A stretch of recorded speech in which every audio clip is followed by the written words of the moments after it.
Have you ever booked a cozy Airbnb getaway just to relax, only to find out you're not alone because someone is secretly living in the attic? Sounds like a horror movie plot, right?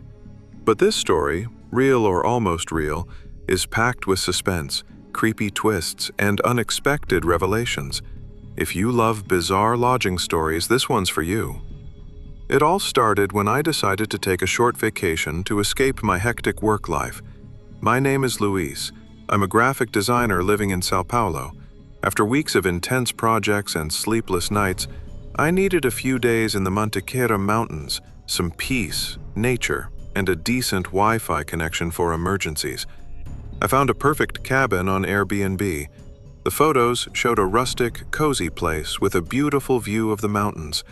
The price was surprisingly low, and while reviews were few, they were all positive.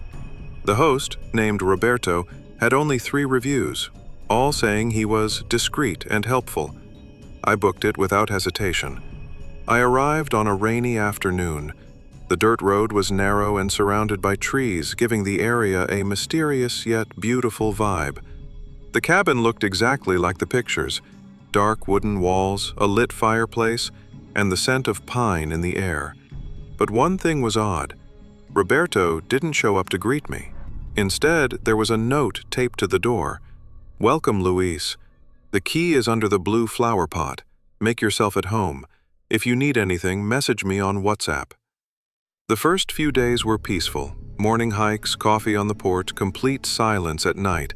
But soon, strange things began to happen. The kitchen door, which I was sure I had closed, would be open in the morning.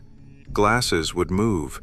I heard soft footsteps downstairs, like someone walking in socks. I thought I was being paranoid. On the 3rd night, I heard sounds from the attic.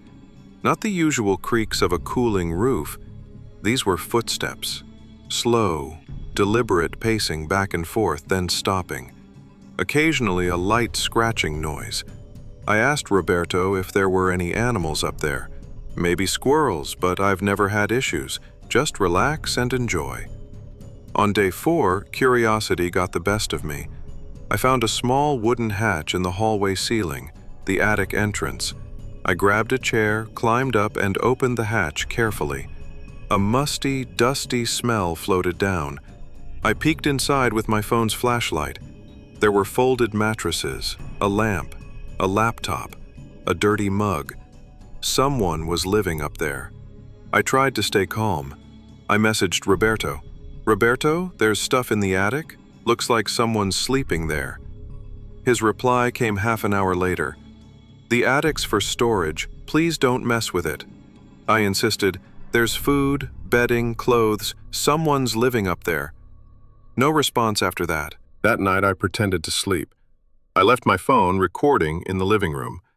When I heard the footsteps above, I hid behind the hallway door. An hour later, the attic hatch opened silently. A shadow climbed down. It was a thin man with a scruffy beard. He moved around like he knew the place by heart. He opened the fridge, grabbed something, and went back upstairs. The next morning, I drove to the nearest village. I told a local shop owner everything. He frowned and said, Roberto. He hasn't left that place in years. Had a major breakdown after his mother passed. Never wanted to rent it out. But I heard he started using Airbnb to make money without leaving home. Literally. I returned to the cabin, ready to leave. When I entered, the attic hatch was open. The laptop, the mattress, everything was gone. Only a note waited for me on the table. "Sorry for everything. I just needed to stay. Thank you for not screaming. Signed, Roberto." I reported the profile to Airbnb. They said they'd investigate. The listing was gone within a few days. Now, whenever I remember, I still get chills. Not from fear, but from the idea that for 3 nights I shared that house with an invisible stranger. A man hiding in the attic, an unseen host yet always present. And somehow, he thought it was all perfectly normal. If you've made it this far, Thank you for reading to the end. Did you enjoy the suspense? Ever had a weird experience while traveling? Share your story in the comments. Don't forget to like, subscribe, and share this with a friend who loves strange Airbnb stories. See you in the next one.